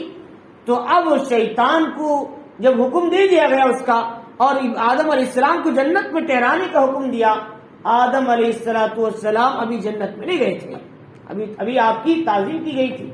تو اس وقت میں ایک دن سو رہے تھے تو اچانک سے آدم علیہ السلام کے بازو ایک عورت بیٹھی ہوئی تھی، حوا. تو انہوں سے کہا من انتی، آپ کون ہے؟ انا حوا. فرمایا میں حوا ہوں، اللہ نے تمہارے سکون کے لیے مجھے پیدا کیا. چنانچہ فرشتوں نے کہا تم جانتے ہو ان کو کون ہے؟ فرمایا حوا. ان کا حوا نام کیوں دیا؟ فرمایا اس لیے کہ زندے سے پیدا کیے اور حضرت حوا آدم علیہ السلام کی پسلی کا تھوڑا سا حصہ نکال کر پیدا کی گئی تھی، بعد میں حصہ گوشت سے بھر دیا گیا. اب دیکھا تو حوا بیٹھی ہوئی ہے، اس لیے وہ زندوں سے، اور آدم علیہ السلام مٹی سے پیدا کیے گئے، ادیم الارض اس لیے آدم کہلائے. حوا زندے سے پیدا کی اس لیے آپ کا نام حوا پڑ گیا، حیون سے پیدا کی. تو چنانچہ آدم حوا علیہ السلام نے جب ان کے قریب آگے بڑھنے لگے تو بعض روایتوں میں ہے، میں نے کہا ہے قسطلانی رحمت اللہ علیہ کی کتاب جو ہے اس کے اندر دیکھا کہ جب وہ ان کے قریب ہونے لگے فرمایا کہ ابھی قریب نہیں ہو سکتے کہ تم ان کا مہر ادا کرو. فرشتوں نے کہا مہر کیا ہے؟ فرمایا 3 مرتبہ حضور پر درود بھیجو. یہ روایت میں اس سے پہلے نہیں دیکھا تھا، لیکن چند روز پہلے میں نے ایک کتاب میں اس کو مطالعہ کرتے ہوئے یہ روایت کو دیکھا. یہ روایت کہاں تک صحیح ہے واللہ عالم. مواہب لدنیا میں علامہ قسطلانی کے حوالے سے اس کو نقل کیا گیا. آپ نے 3 مرتبہ درود حضور پر بھیجا، اس کے بعد ان دونوں کا نکاح ہوا اور آپ کیا ہے دونوں جنت میں آرام کے ساتھ رہنے لگے. اللہ نے حکم دیا وَقُلْنَا يَا آدَمُ اسْكُنْ، ہم نے کہا آدم علیہ السلام تم اور تمہاری بیوی جنت میں کیا رہا کرو، ٹھہرو، اور انت وزوجک الجنہ، آپ اور آپ کی بیوی جنت میں ٹھہرے. وَكُلَا مِنْهَا رَغَدًا حَيْثُ شِئْتُمَا، اور اس میں سے کہا آرام کے ساتھ جتنا چاہے کھاؤ پیو اور تمہیں کوئی رکاوٹ نہیں ہے. وَكُلَا مِنْهَا رَغَدًا حَيْثُ شِئْتُمَا، خوب کھاؤ پیو. اب دیکھو انت وزوجک، اللہ تعالیٰ نے انتا کہا لیکن حضرت حوا سے مخاطب نہیں ہوا. کیوں؟ جب شوہر آتا ہے تو بیوی تابع میں آ جاتی ہے. جب شوہر کا ذکر آ گیا بیوی تابع ہو گئی، اس لیے اللہ تعالیٰ انتا کہہ کر ان کو ان کے ساتھ شامل کر دے گا کہ اے آدم تم، اے حوا تم بھی جاؤ. ایسا انتا وانتی نے کہا، انتا وزوجک، تم اور تمہاری بیوی چلے جاؤ. اسی لیے سفر کا مسئلہ سامنے آتا ہے. یہ مسئلے سے میں ایک مسئلہ سمجھانا چاہتا ہوں. سفر میں اکثر لوگ جاتے ہیں، بیوی سفر میں شوہر کے تابع ہے. اب شوہر نماز پڑھ رہی 4 رکعت، انہوں نے نیت کر لیا قیام کی. اب بیوی کو کیا کرنا چاہیے؟ 2 پڑھنا چاہیے، 4 پڑھنا چاہیے. شوہر کے تابع ہے، بیوی کو بھی 4 کی نیت کر لینا چاہیے. اس شریعت میں فقہاء نے لکھا ہے مسائل کی کتابوں میں کہ اس لیے کہ شوہر کے تابع ہونے کی وجہ سے شوہر کی جو نیت ہے، جو نماز ہے سفر میں، بیوی کی بھی وہی نماز ہے. ایسے ہی ایک آدمی، کسی آدمی کا ڈرائیور ہے، وہ اس کے اونر ہے، مثلا کار میں چاہ رہے، ڈرائیور ساتھ میں ڈرائیور چلا رہے. اب وہ اونر نے 4 رکعت کی نیت کر لیا کہیں ٹہرتے ہوئے قیام کے. اب ایسی صورت میں وہ 4 رکعت نماز پڑھ رہے قیام کی نیت کرنے کے. اب ڈرائیور کو کیا حکم ہے؟ 2 پڑھیں 4 پڑھیں؟ فرمایا اونر کے حساب سے اس کو بھی چلنا ہے، وہ 2 پڑھنا ہے ان کے حساب. اور وہ 2 پڑھ رہے تھے، یہ بھی 2 پڑھے گا. وہ 4 کی نیت کریں، 4 کریں، کیونکہ وہ تابع ہے ان کے. تو ایسے ہی قرآن مجید کہتا ہے انت وزوجک، آپ اور آپ کی بیوی جنت میں آرام سے رہیں. پھر آگے ذکر کرنے کے اللہ تعالیٰ کہ تم جو ہے آرام کے ساتھ کیا ہے جتنا چاہے تم کھاؤ اور پیو. ولا تقربا هذه الشجرة، لیکن اس درخت کے قریب نہیں جانا. فتکونا من الظالمین، تو تم بھی نادانوں میں سے ہو جاؤ گے اور کیا ہے ظالمین میں سے ہو جاؤ گے. تو ایسی صورت میں اب آدم علیہ السلام جنت میں گئے تھے تو کوسی جنت میں، کیا وہ جنت جو ہمیشہ دائمی جنت ہے اس میں گئے تھے؟ عام جنت میں. اللہ تعالیٰ نے کہا عند سدرۃ المنتہی عندہا جنت الماوا. حضور صلی اللہ علیہ وسلم معراج میں سدرۃ المنتہا گئے تھے، اسی کے بازو میں جنت الماوا ہے. وہ جنت الماوا ہی میں آدم علیہ السلام ٹھہرے تھے. اور علماء نے لکھا ہے یہ جنت ہمیشہ کی جنت نہیں تھی. اگر ہمیشہ کی جنت ہوتی تو ایک چیز کی رکاوٹ کیوں ڈالتے؟ ہماری جو جنت ملنے والی ہے ہمیشہ کی، اس جنت میں کسی کھانے پر تمہیں پابندی نہیں، جو چاہے کھاؤ. اب یہاں پابندی لگائی جا رہی، ایک چیز نہیں کھا سکتے. مطلب یہ ہوا وہ دائمی جنت نہیں تھی. ہاں جنت تھی. اور دوسری بات یہ ہے آدم علیہ السلام وہاں سوتے تھے، اور ہمیشہ ہمیں جو جنت ملنے والی وہاں نیند نہیں آتی. حدیث شریف میں آتا ہے کہ جنتی سوئیں گے، جنت میں نیند کا نظام ہی ہے. وہ پھرتے رہیں گے، کھاتے رہیں گے، پیتے رہیں گے، ہضم ہو جائے گا، ڈکار آئے گا، پسینہ نکلے گا. وہاں پیشاب پاخانے کا آلائش کا نظام ہی نہیں. وہاں فرمایا ایسے ہی جنت میں کیا ہے آدم علیہ السلام جنت سے دوبارہ زمین پہ آئے تو حالانکہ ایک بار کیا ہے جنتی جنت میں جانے کے بعد دوبارہ زمین پہ نہیں آئے گا. یہ سارے کیا ہے صفات کیا ہیں؟ یہ ہمیشہ جنت کے نہیں ہیں. ہاں جنت تھی کوئی بھی، جنت الماوا تھی، لیکن ہمیشہ کی جنت میں وہ داخل نہیں ہوئے تھے. دائمی جنت نہیں تھی، کیونکہ دائمی جنت کی صفات نہیں ہے. تو چنانچہ اللہ تعالیٰ فرمائی کہ تم کھاؤ پیو اور اس کے اندر آرام کے ساتھ رہو. تو اب یہ شیطان نے پہلے سے پریشان تھا، اب اسے حکم دیا گیا تھا نکل جاؤ تم یہاں سے. اب نکل جاؤ بولے تو گھر کے کرایہ دار والے صبح کو حکم دے تو ظہر کو سامان باہر رکھیں گے روڈ پہ، نہیں نکلیں گے، بلکہ ٹائم لیں گے 15 دن کا، مہینے کا، یا 1 مہینے کا، 2 مہینے کا، تو اس کے بعد وہ نکلیں گے. ایسے ہی شیطان بھی جنت میں اسے کہا نکل جاؤ تو اس کا ایک ٹائم طے کیا گیا تھا، 15 دن کے اندر تم خالی کر دینا ہے جنت. اور اسی لیے شیطان بھی اس جنت میں گیا تھا. اور وہ دائمی جنت ہوتی تو شیطان جنت میں کیوں جاتا؟ تو چنانچہ اب اسے حکم ہے 15 دن تک تم ٹائم. اب یہ 15 دن میں اس نے آدم علیہ السلام کو بہکانے کے بجائے پہلے حضرت حوا کو بہکا دیا. اب وہ کہتی ہیں شیطان باہر آ گیا، سام کے منہ میں بیٹھ کے گیا، وہ مور کے پیر پہ بیٹھ گیا. یہ سب جھوٹی باتیں، یہ سب اسرائیلی روایت، اس کا کوئی اعتبار نہیں. چنانچہ وہ ابھی جنت ہی میں تھا، اس نے وسوسہ ڈالا آدم علیہ السلام کے دل میں. اور اس نے آدم علیہ السلام کو جاتے تو انہوں نے پہلے سے طے کر لیا تھا میں نافرمانی نہیں کروں گا. اس نے سب سے پہلے عورت کو پھسلایا، حضرت حوا کو. چنانچہ اسی لیے حضرت ابو ہریرہ رضی اللہ عنہ فرماتی اگر بنی اسرائیل نہ ہوتے تو گوشت کبھی نہ سڑتا. آسمان سے گوشت اترتا تھا، اٹھا کر پیکنگ کر کے وہ لوگ جمع کرتے تھے، سڑ جاتا تھا. حکم تھا بھائی کیوں سڑاتے ہو کھانے کو، تازہ تازہ کھاؤ، آرام سے رہو. انہوں نے اسے کیا ہے اسٹور کرنا دیکھا تو اللہ تعالیٰ نے آسمان سے اترنے والے کھانے کو بند کر دیا. اب پیاز پکا لو، اب مکسی ڈال لو، اب بھاجی لگا لو، تم خود کر لو، آسان سے کھانا ملتا تھا. ایسے ہی حضرت حوا اپنے شوہر سے خیانت نہ کرتی تو کوئی عورت اپنے شوہر سے خیانت نہ کرتی. تو چنانچہ حضرت ابو ہریرہ رضی اللہ عنہ فرماتے حدیث میں چنانچہ حضرت حوا نے شیطان کی بات کو سن لیا. اب آپ نے کچھ کھا لیا، اپنے شوہر آدم علیہ السلام کو بھی کھلا دیا. سب سے پہلے کھانے والے کون؟ حضرت حوا. اللہ تعالیٰ نے حکم دیا حوا تم نے جو غلطی کیا اس کی سزا تمہیں پوری زندگی اٹھانی پڑے گی. وہ یہ ہے کہ تمہیں ماہواری کا نظام چالو ہو جائے گا. ہر مہینہ 10 دن 12 دن عورت پریشان رہتی، وہ کیفیت رہتی، آدمی بیمار کی کیفیت میں ہو جاتی، اور پھر 9 مہینے اور تمہیں موت کی کیفیت میں گزارنا پڑے گا. عورتیں جو اپنے ماں پیٹ میں جو بچہ رکھتی ہیں ان کو ہر دن بیماری نظر آتی ہے، ہم کو پتا نہیں اس کا. اس لیے ماں کا مقام باپ سے بھی زیادہ کہا قرآن میں. کیوں؟ ماں نے 3 مہینے یعنی 3 مصیبتوں کو اٹھایا، پیٹ میں رکھا، پھر مصیبت سے جنا، پھر ان کو دودھ پلایا، بڑی بڑی مصیبتیں اٹھا کے ماں نے تمہاری تربیت کی. ان کا حق باپ کے مقابلے میں 3 درجہ زیادہ ہے، قرآن کہتا ہے. تو چنانچہ ماں کی قدر، ان کی عظمت کو جاننا چاہیے. تو کہا تمہیں یہ مصیبت آ جائے. اب حضور صلی اللہ علیہ وسلم نے حکم دیا کہ حضرت حوا کی وجہ سے آدم کی بیٹیوں پر ایک مسئلہ آ گیا، وہ مقدر میں تھا، وہ طے ہو گیا، اس کو ہونا چاہیے. چنانچہ اب ہر عورت پر یہ مسئلہ آ جاتا ہے. تو چنانچہ حضرت حوا نے کھا لیا.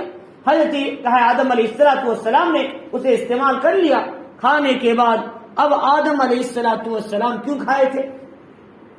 آدم علیہ السلام جان بوجھ کے نہیں کھائے تھے، ان سے لغزش ہوئی تھی. یہ کہ جان بوجھ کے غلطی کرنا وہ شیطان کا کام، لیکن آدم علیہ السلام سے لغزش ہوئی تھی. لغزش مطلب انہوں نے اچھا کام کرنے کے بجائے اس میں غلطی ہو گئی. شیطان نے کیا کہا؟ اگر تم اس درخت کو کھا لو گے تو اللہ تمہیں اپنا قریب بنا لے گا، تم جنت میں ہمیشہ رہو گے. اس نیک خواہش میں آدم علیہ السلام نے سکھایا تھا، ان کا مقصد صحیح تھا، لیکن اس میں غلطی ہو گئی. تو اللہ تعالیٰ فرماری آدم علیہ السلام کی مغفرت ہم نے کیوں کیا؟ اتنے سالوں کے بعد آدم علیہ السلام نے جان بوجھ کر غلطی نہیں کیا، انہوں نے لغزش ان سے ہو گئی، لیکن شیطان جان بوجھ کے گناہ کیا. اس لیے اللہ تعالیٰ بندوں کو معاف کر دیتے ہیں، ان بندوں کو جو جان بوجھ کر ان سے غلطی نہیں ہوئی، لغزش میں ہو گئی، اللہ معاف کر دیتے. لیکن جو جان بوجھ کے غلطی کرتے اللہ ان کی سخت پکڑ کرتے ہیں، کیونکہ وہ جانتے بوجھتے انہوں نے. شیطان جانتا تھا اللہ کی نافرمانی گناہ ہے، پھر بھی کیا، اس لیے اس کی سزا آج تک بھگت رہا ہے. تو چنانچہ اس لیے فرمایا کہ حضرت حوا اور آدم علیہ السلام سے کہا گیا دیکھو فَأَزَلَّهُمَا الشَّيْطَانُ انہا فاخرجہما، شیطان نے ان دونوں کو کیا ہے پھسلا دیا اور وہاں سے نکلوا دیا. مما کان فی جسم، وہ تھے کہ ایسی صورت میں. تو اللہ تعالیٰ نے کہا دیکھو آدم علیہ السلام اب تم جنت میں تھے لیکن تم نے نافرمانی کر دی، میری کوتاہی تم نے کر دی. اب آدم علیہ السلام جنت میں کتنی دیر تھے اس کو کیا پتا؟ فرمایا روایتوں میں آتا ہے آدم علیہ السلام عصر کی نماز سے لے کر مغرب کی نماز کے بیچ کے وقت میں جنت میں تھے. مطلب یہ ہے اتنا زمانہ ہی جنت میں تھے آدم علیہ السلام. اتنا زمانہ ہمارے سے چھوٹا ہے لیکن آسمانی لحاظ سے کئی 100 سال بن جاتے ہیں. کیوں؟ اس لیے کہ دنیا کا ایک دن آخرت کا 1000 سال کے برابر ہے. دنیا کا ایک دن آخرت کے 1000 سال. اب عصر سے مغرب تک بھی حساب لگا لیں، کم از کم 150 سال تو ہو جائیں گے. ایسے 150-200 سال تو ہوئیں گے اگر 1-2 گھنٹے حساب لگا لیں. تو چنانچہ اسی لیے علماء نے لکھا ہے کہ حضرت حسن بصری رحمۃ اللہ فرماتے ہیں آدم علیہ السلام جنت میں 130 سال تھے، بعض روایتوں میں 50 سال ہے. تو میرے حال تو چھوٹا زمانہ تھے آدم علیہ السلام لیکن وہ بھی 130 سال تھے. تو چنانچہ اس لیے فرمایا آدم علیہ السلام سے کہا گیا اب انہوں نے کھا لیا تو ان کے جسم پر نور کا پردہ تھا. اللہ نے ان کو نور کا لباس پہنایا تھا جنت میں اعزاز میں. کیسا پردہ تھا؟ بعض علماء کی کتابوں میں میں نے دیکھا یہ ناخن جیسے سفید ہے، پتلا ہے، ایسا کپڑا ان کے جسم پہ بچھا ہوا تھا. ان کا جسم نظر نہیں آتا تھا، پتلا ہلکا. ہمارے یہاں جو مل کا کپڑا ہے اس سے بھی پتلا تھا. بعض روایتوں میں آتا ہے بچی کے جسم پہ پتلی جھلی ہوتی ہے پیدائش سے، ایسا پتلا لباس نورانی اللہ نے ان پہ اڑایا تھا. وزن بالکل نہیں کپڑے میں. آج ہم زیادہ سے زیادہ قیمتی سے قیمتی کپڑا بھی لو، جب بھی وہ کپڑا کم از کم 10 گرام 20 گرام تو ہوگا لیکن اس سے بھی ہلکا کپڑا اللہ نے آدم اور حوا علیہ السلام کو پہنایا تھا اللہ تعالی. تو چنانچہ تو آدم علیہ السلام سے جب یہ کوتاہی ہو گئی اللہ نے کہا اب تمہارا لباس اتار دو جنت کا. لباس خود بخود اتر گئے اور ایک دوسرے کے سامنے بے کپڑا کر دیا شیطان نے. قرآن مجید میں اس کا بھی ذکر دوسری آیتوں میں ہے، سورہ اعراف وغیرہ میں. تو چنانچہ ایک دوسرے کی سواتہما قرآن میں اس کا ذکر کہ ایک دوسرے کے سامنے کر دیا. اب کیا ہوا کہ حضرت آدم علیہ السلام حضرت حوا جنت کے پتوں کو اپنے اوپر لپیٹ لیا. اب ادھر ادھر بھاگ رہے تھے تو درختوں نے آپ کے سر کے بال کو پکڑ لیا. تو اللہ تعالیٰ آدم کہاں بھاگ رہے ہو؟ فرمایا اللہ شرم سی آتی ہے. چنانچہ آدم علیہ السلام سے کہا اب تم دنیا میں جانا پڑے گا اس لیے کہ میری کوتاہی کرنے والے اب آسمان پہ جنت پہ نہیں رہ سکتے. چنانچہ آدم علیہ السلام پیدا ہی اسی لیے ہوئے تھے زمین پہ بسانے کے لیے، لہذا ان کا مقصد پیدا کرنے کا وہی تھا. وہ مقصد تو غالبانہ تھا. موسیٰ علیہ السلام نے کہا کہ ایک مرتبہ آپ نے غلطی کیوں کیا؟ آپ نے ایسی غلطی کیوں کی؟ آپ نے کیوں کہا درخت کھا لیا؟ ہم کو دنیا میں آنا پڑا. تو آدم علیہ السلام نے کہا اگر دنیا میں نہ آتے تو جنت میں کیسے جاتے اعمال کر کے؟ تو چنانچہ دنیا میں آنا تو مقدر تھا. اسی لیے کہے کبھی کبھی عسى ان تكرهوا شيئا وهو خير لكم وعسى ان تحبوا شيئا وهو شر لكم. کسی چیز کو تم ناپسند کرتے ہو لیکن اندر خیر چھپا رہتا ہے. کسی چیز کو تم ناپسند کرتے ہو اندر خیر ہوتا ہے، اس لیے برداشت کر لو. ہمارے مولانا علامہ ابو سعود صاحب رحمۃ اللہ علیہ تھے سبیل الرشاد کے بہت بڑے بانی تھے. جو دارالعلوم کا جو کیا ہے آپ نے بنیاد آپ نے ہی رکھی تھی. دارالعلوم کے آج سے تقریباً 40 سال پہلے 1980 میں آپ کے ہاتھوں سے اس کی بنیاد رکھی گئی تھی. علامہ ابو سعود صاحب رحمۃ اللہ علیہ دیوبند کے بھی رکن تھے. حضرت قاری طیب صاحب رحمۃ اللہ علیہ کے خاص دوستوں میں تھے اور حضرت یوسف جی رحمۃ اللہ علیہ کے خاص ساتھیوں میں سے تھے. احمد دعوت و تبلیغ کے بڑی بزرگ ہے، ان کے خاص دوستوں میں ساتھیوں میں سے تھے. تو فرماتے ہیں کہ حضرت علامہ ابو سعود صاحب رحمۃ اللہ علیہ نے کہ وہ باقیات الصالحات ویلور میں مدرسے میں آپ منشی فاضل کا بڑا مقام تھا آپ کا. آپ عرب سے جو جماعتیں آتی تھی دین کی محنت کے لیے وہ آپ کیا ہے ان کو اپنے کمرے میں ٹھہراتے تھے. اس زمانے میں ویلور میں دعوت کا کام نہیں تھا، وہ لوگ دعوت سے تعلق ان سے نہیں تھا. تو حضرت اس سے تعلق رکھتے تھے کیونکہ یوسف جی رحمۃ اللہ علیہ سے آپ کا خاص تعلق تھا. جماعتیں آتی تھی ادھر مسجدوں میں ٹھہرتی، کہیں رکتی نہیں تو آپ اپنے کمرے میں رکا لیتے تھے. ایسا ہوا ایک دن مسجد کی انتظامیہ نے مدرسے کی سے کہا کہ تم جماعتوں کو اپنے گھر میں رکھتے ہو، لہذا آج سے تم مدرسے سے خارج ہو۔ چنانچہ حضرت رحمت اللہ علیہ کو وہاں سے نکال دیا گیا۔ واقعات الصالحات ویلور سے، اور بڑے عالم تھے، منشی تھے، علامہ تھے اور فاضل تھے، اور آپ کے مقام کا اس زمانے میں علم میں کوئی آپ کے مناسب آدمی نہیں تھا، تو لیکن آپ کا مقام بھی بڑا تھا، لیکن باوجود اس کے آپ نے کوئی بات کہے بغیر دین کے خاطر آپ اپنے مدرسہ چھوڑ کر بنگلور آ گئے۔ تو ٹینڈی روڈ میں وہ جو حصہ ہے آج جو سبیل الرشاد کا تقریباً 13 سے 20 ایکڑ پر پھیلا ہوا ہے، فرمایا کہ وہ حصہ وہاں چمڑے صاف کیے جاتے تھے، چمڑے صاف کرتے تھے۔ تو اس وقت میں یہ ابراہیم صاحب بول کے ایک بڑے دعوت و تبلیغ کے ذمہ دار تھے، انہوں نے کہا حضرت آپ ویلور سے آئے ہیں، میری جگہ یہاں پر ٹینڈری ہے، چمڑے صاف ہوتے ہیں، آپ یہاں مدرسہ کھول لو، میں فری دے دیتا ہوں مدرسے۔ چنانچہ اللہ ان کی خبر کو نور سے منور فرمائے، آج کتنے علماء اس مدرسے سے فارغ ہیں، میں بھی وہیں کا 7 سال کا پڑھا ہوا طالب علم۔ تو چنانچہ تو فرماتے ہیں کہ وہاں ہزاروں علماء وہاں سے نکلے، اور وہاں کے علماء مصر میں، مدینے میں، ویسٹ انڈیز میں، افریقہ میں، شام میں، مختلف جگہ پڑھ کر گئے اس زمانے میں، حضرت کے زمانے میں۔ تو چنانچہ تو آپ نے وہ چمڑے کا حصہ دے دیا۔ حضرت نے کہا دیکھو بھئی یہ مدرسہ دیگر مدرسوں کی طرح ایک مدرسہ نہیں ہے، بلکہ یہ مدرسے میں نکلنے والا طالب علم اللہ کا تقوی اور دین کی خدمت کو لے کر نکلنا ہے، یہ مقصد کے لیے میں یہاں مدرسہ کھول رہا ہوں۔ 4 مدرسوں میں ہمارا مدرسہ بھی داخل ہو جائے، 5واں ہو جائے، یہ نہیں، بلکہ یہاں سے نکلنے والا طالب علم اللہ کے تقوی کو لے کر نکلے، اللہ پر بھروسہ کرنے والا، یہ دین کی خدمت کا جذبہ لے کر نکلنے والا، یہ مقصد کے لیے میں یہاں مدرسہ کھول رہا ہوں۔ اور کہا آج تک یہاں چمڑے صاف کرتے تھے، آج کے بعد وہ لوگ تیار ہوں گے جو دلوں کی صفائی کا کام کریں گے۔ اللہ تعالیٰ نے حضرت رحمت اللہ علیہ کی زبان سے جو الفاظ نکالے، اللہ کے ولیوں میں سے جو کتب تھے، فرمایا آج وہی ہوا، اللہ نے وہاں سے ان علماء کو پیدا کیا، آج ہر فیلڈ میں سبیل الرشاد کے علماء پھیل ہوئے، دعوت و تبلیغ کی محنت میں بھی لگے، اور خانقاہی نظام میں بھی لگے، تعلیم و تعلم میں بھی اعلیٰ عہدوں پر فائز ہیں اور اچھے علوم دے رہے ہیں۔ اللہ تعالیٰ نے حضرت رحمت اللہ علیہ کی محنت کو کارگر کیا، اور آپ کی اس بات کو اللہ نے زندہ کر کے دکھا دیا۔ تو حضرت فرماتے تھے کہ دیکھو میاں، اگر میں ویلور سے نہ نکلتا تو یہاں سبیل الرشاد اتنا بڑا مدرسہ قائم نہ ہوتا، اگرچہ نکلتے ہوئے نکالتے ہوئے مجھے تکلیف ہوئی، لیکن اللہ اندر خیر چھپا کر رکھے تھے۔ تو اس لیے بسا اوقات انسان کو کبھی کبھی کسی مسئلے میں چاہے برا دستا ہے، تکلیف ہوتی ہے، لیکن خاموش رہنے میں اللہ اندر سے خیر کو چھپا کے رکھتے ہیں۔ اگر بڑے حضرت ویلور سے نہ نکلتے تو سبیل الرشاد کبھی قائم نہ ہوتا، وہاں کے ہزاروں علماء روزانہ نہ نکلتے، سال ہر سال قاری علماء مفتی وہاں سے پیدا نہ ہوتے۔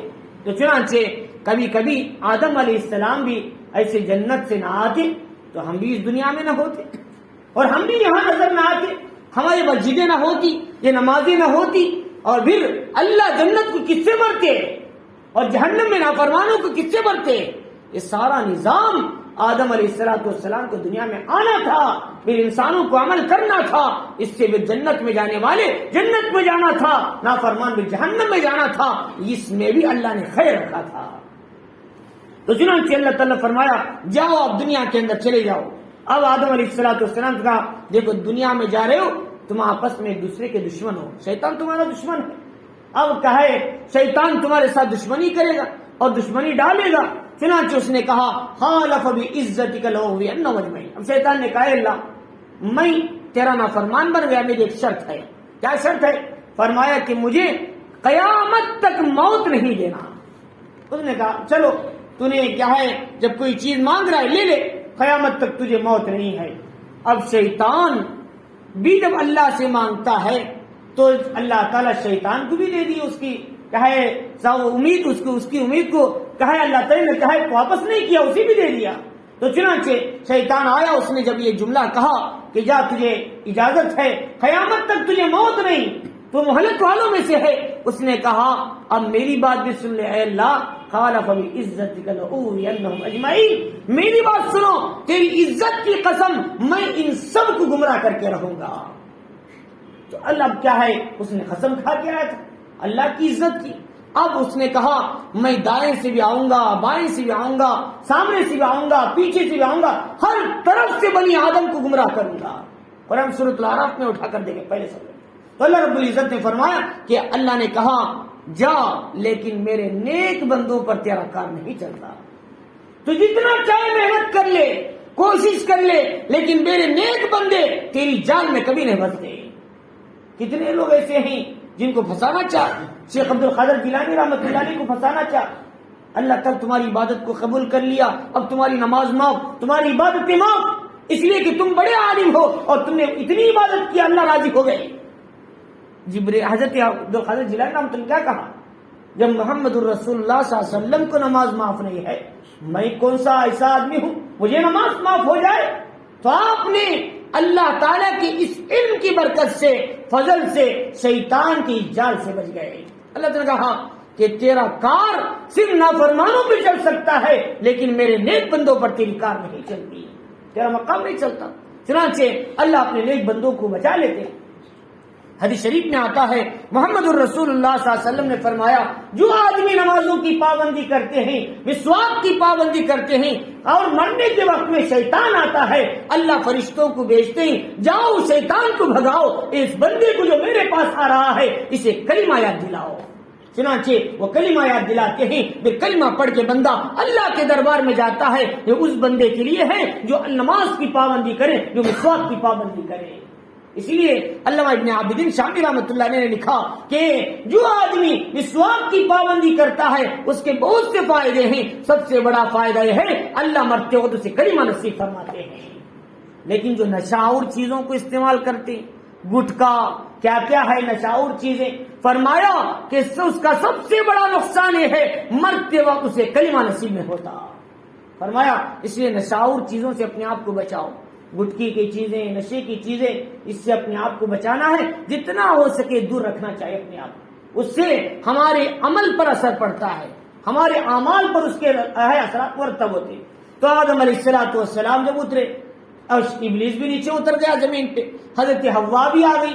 حضرت حوا جدہ میں اتری جو عرب کا علاقہ ہے، حضرت آدم علیہ السلام اسی ہندوستان کے سری لنکا کے پہاڑ اسی علاقے میں اترے۔ سری لنکا ہندوستانی کا حصہ ہے، بعد میں الگ ہوا، بنگلہ دیش، برما، سری لنکا، مالدیپ، یہ ساری ایریا ہندوستان کے میں بعد میں سے ٹکڑے کر دیے گئے۔ ہندوستان کی سرزمین پر آدم علیہ السلام کو اتارا گیا۔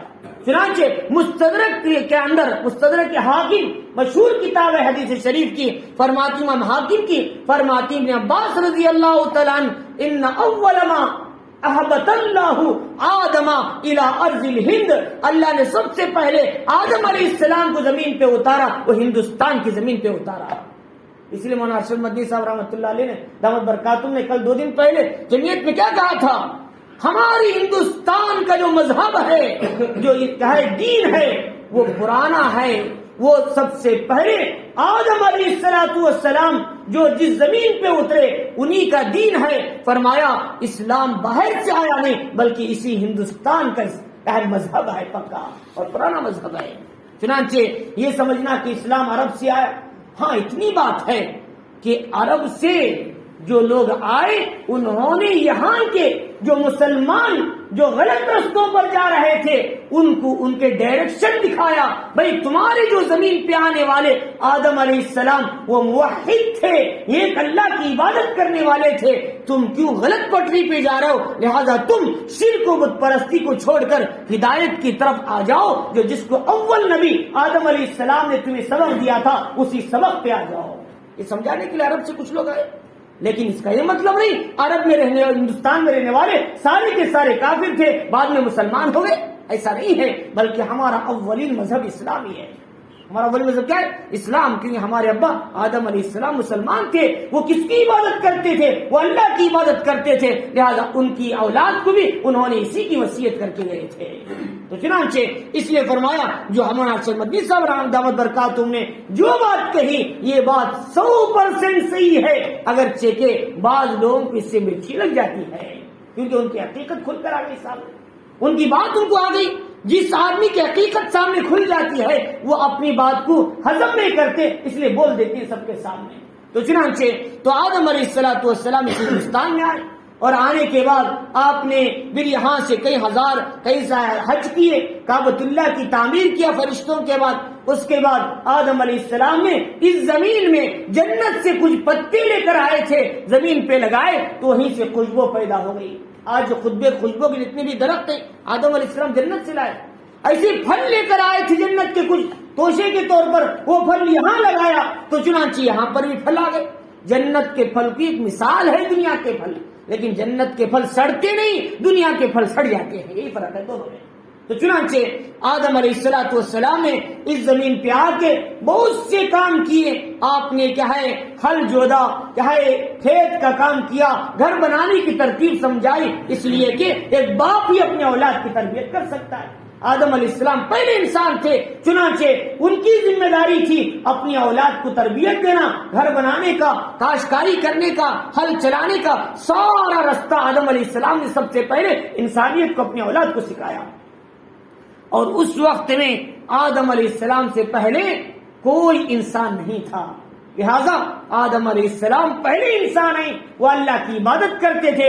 جتنے لوگ آئے ان کے بعد آئے، چنانچہ اسی لیے کیا ہے کہا جاتا ہے کہ جتنے لوگ تھے وہ سب کے سب الگ الگ انداز سے آدم علیہ السلام کا نام لیتے تھے اور اللہ کو بھی کیا ہے مانتے تھے، لیکن انہوں نے اس کا نام دوسرا لے دیا تھا، ورنہ تو سارے لوگ ایک اللہ کی عبادت کرتے تھے اور آدم علیہ السلام کی بتائے ہوئے راستے پر ہی چلتے تھے. تو چنانچہ اللہ تعالیٰ نے کہا کہ تم کو ایک وقت مقررہ تک کیا ہے زمین میں ٹہرنا ہے، فائدہ اٹھانا ہے.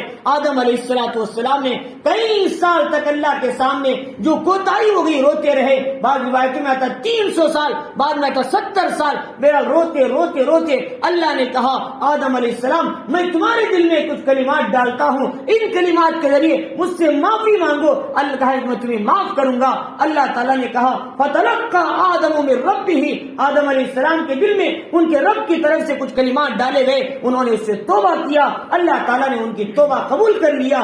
اللہ تو بڑا رحیم ہے. وہ کون سے کلمات تھے؟ ربنا ظلمنا انفسنا وان لم تغفر لنا وترحمنا لنكونن من الخاسرین. یہ کلمات سے آدم علیہ السلام نے اللہ کے سامنے توبہ کیا تھا. اب یہ دونوں کی توبہ قبول ہوئی. یہ آدم علیہ السلام ایک دن عرفات کے میدان میں جا رہے، حضرت حوا جدہ سے وہاں آ گئی. اب دونوں نے دیکھا کہ ایک مرد ایک عورت سامنے ہے. اب پوچھا من انتی، تو انا حوا، کہ تم کون ہو؟ انا آدم. اب دونوں کی پہچان عرفات کے میدان میں ہوئی، لہذا اس کا نام عرفہ پڑ گیا. انٹروڈیوس ہوا دونوں کا.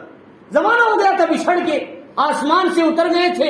تو حضرت آدم تو یہاں ہندوستان میں تھے، حضرت حوا جدہ میں، ابلیس تو ملک شام بصرہ میں پڑ گیا تھا. تو الگ الگ ہو گئے تھے مختلف علاقوں میں. تو چنانچہ اب یہاں دونوں کی انٹروڈیوس ہوا، پہچان ہوئی، تو اس کا نام عرفات پڑ گیا. اب دونوں جا کر ایک جگہ آرام کیا مزدلفہ میں. ازدلافاً کے معنی آتے ہیں فرمایا جمع ہونا، لہذا وہاں دونوں کی ایک رات ہوئی، تو اس لیے اس کا نام مزدلفہ پڑ گیا. تو اللہ رب العزت نے یوں آدم علیہ السلام حضرت حوا کو دوبارہ ملایا. پھر اسی زمین پہ حابیل اور قابیل کی پیدائش ہوئی. 20 باپ کے اولاد ہوئے 20 مرتبہ، ان میں ہر مرتبہ ایک لڑکا لڑکی، 40 اولاد آپ کے حضرت حوا کے پیٹ سے ہوئی اور انہی سے پوری دنیا پھیل گئی. اللہ تعالیٰ آدم علیہ السلام کو پھیلایا. تو چنانچہ آدم علیہ السلام کی یہ پوری تاریخ ہے. آپ نے اپنی آسمان سے لے کر زمین تک کا مسئلہ ہے. چنانچہ آدم علیہ السلام جب جانے لگے تو آخری وقت تھا، تو ان کے بیٹوں سے کہا مجھے انگور کھانے کی خواہش ہوتی ہے. تو ان کے بیٹے انگور لانے کے لیے فرشتے آ گئے، پھر انگور لینے کی ضرورت نہیں، تمہارے ابا کی جان چلے گی. جا کر دیکھا تو آدم علیہ السلام کی وفات ہو چکی. چنانچہ فرشتے جنت سے کچھ چیز لے کر آئے تھے، پانی، کپڑا وغیرہ. انہوں نے آدم علیہ السلام کا کفن دفن کا کام کیا. اس کے بعد وہاں فرشتے جبرائیل علیہ السلام نے نماز جنازہ پڑھائی، 4 تکبیریں کہی اور اس کے بعد کہا دیکھو یہی تمہاری اولاد کا آئندہ نسلوں کا دفن کرنے کا طریقہ ہے، اس کے مطابق تم اپنے مردوں کو دفن کیا کرو گے. تو چنانچہ اس وقت سے نماز جنازہ، یہ کفن دفن، اس کے بعد زمین میں دفن کرنا، یہ سارا نظام چلا. انہی کی اولاد میں حضرت شیس علیہ السلام، انوش جن کا نام تھا، وہ آئے. ان کے بعد ادریس علیہ السلام آئے. ان کے بعد زمانے میں پھر شرک و فساد آ گیا. تو اس وقت میں نوح علیہ السلام نے امت کی اصلاح کے لیے 950 سال اس دنیا کے اندر کیا ہے، آپ نے عراق کے علاقوں میں خاص طور سے آپ نے محنت کیا اور سلسلہ آتا رہا. تو اللہ رب العزت ہمیں ان آیتوں کو سمجھنے اور کیا ہے اس کے اندر جو باتیں بتائی گئی کہ خلیفہ کیسا ہونا چاہیے، یہ خلیفہ کو کیا ہے امانت داری اور علم اور ساتھ میں اللہ کی اطاعت اور ساری صفات علم، یہ سارے صفات آدم علیہ السلام کے اندر تھے. لہذا انسان کو بھی اللہ تعالیٰ نے جو مقام دیا وہ علم کی وجہ سے عطا کیا. چنانچہ اس علم کو باقی رکھنے کے لیے اللہ نے سب سے پہلے محمد الرسول اللہ صلی اللہ علیہ وسلم کو غار حرا میں فرمایا اقرا نبی پڑھیے، اس لیے کہ ہمارا دین پڑھنے سے شروع ہوتا ہے. چنانچہ پڑھنے کے بعد اللہ کے نبی علیہ السلام نے اس قرآن کی دعوت اور تعلیم پورے عرب کے اندر دیا. اس طرح پورے عالم کے اندر قرآن و سنت کی ترویج ہونے لگی. اللہ تعالی ہم سب کو ان باتوں کو سمجھنے اور ان آیتوں کو سمجھنے، اس پر عمل کی توفیق عطا فرمائے.